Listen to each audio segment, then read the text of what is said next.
Hi friends, இன்றைக்கி ஒரு mini vlog பார்க்கலாமா?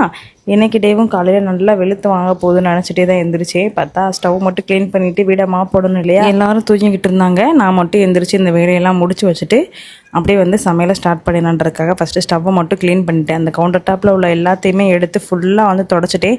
இந்த ஸ்டவ் வாங்கி 5 இயர்ஸ் கிட்டக்க ஆக போகுது. எப்பயுமே வந்து நான் எப்படி தான் க்ளீன் பண்ணுவேன். நம்ம மெயின்டெனன்ஸாக வச்சுக்கிட்டோம் அப்படின்னா லைஃப் லாங் வந்துட்டு நம்மளுக்கு ஸ்டவ் வரும். ஸோ அந்த ஒர்க்கெல்லாம் முடிச்சுட்டு அப்புறம் சிங்க் ஏரியாவுக்கு வந்தாச்சு. கையோட அதே வந்து நல்லா தொடச்சி விட்டுடலாம். எங்கள் வீட்டு வாட்டர் வந்து ரொம்ப சவர். எவ்வளோ தான் நம்ம வந்து சுத்தமாக வச்சுக்கிட்டாலும் டக்குன்னு வந்து அந்த உப்பு பறிஞ்சிட்டு நின்றும். அப்போ நானும் நிறைய லிக்விடெல்லாம் ஊற்றி ட்ரை பண்ணி பார்த்தேன், ஒர்க் ஆகலை. கடைசி ஹார்பிக் வந்துட்டு எல்லா பக்கமும் ஸ்ப்ரெட் பண்ணி விட்டு கையில் வந்து ஒரு கவர் போட்டுட்டு மேலாப்பில் அந்த ஸ்டீல் ஸ்க்ரப்பர் இருக்குல்ல, அதை வச்சு நல்லா தொடச்சி விட்டோம் அப்படின்னா பல ஆகிடும். அப்படியே வந்து வரமிளகா நேற்று வாங்கிட்டு வந்திருந்தேன். அதை வெயிலில் காய வைக்கிறதுக்காண்டி இந்த வேஸ்டேஜ் எல்லாம் எடுத்துகிட்டு மாடியில் போய் காய வச்சாச்சு. வந்துட்டு சமையலை ஸ்டார்ட் பண்ணிவிட்டு ஒரு அடுப்பில் சாதத்தை வச்சு விட்டு இன்றைக்கி சாம்பார் தான். முள்ளங்கி போட்டு சாம்பார் வச்சுட்டு கேரட்டை வந்து பொரியல் தான் வந்து பண்ணியிருந்தேன். பாப்பாவுக்கு வந்துட்டு ஆஃப்டர்நூன் தான் எக்ஸாமு. ஸோ சீக்கிரமாக சமைச்சு வச்சிட்டோம் அப்படின்னா மத்தியானம் நம்ம போயிட்டு கிச்சனில் நிற்க வேண்டியதில்லை.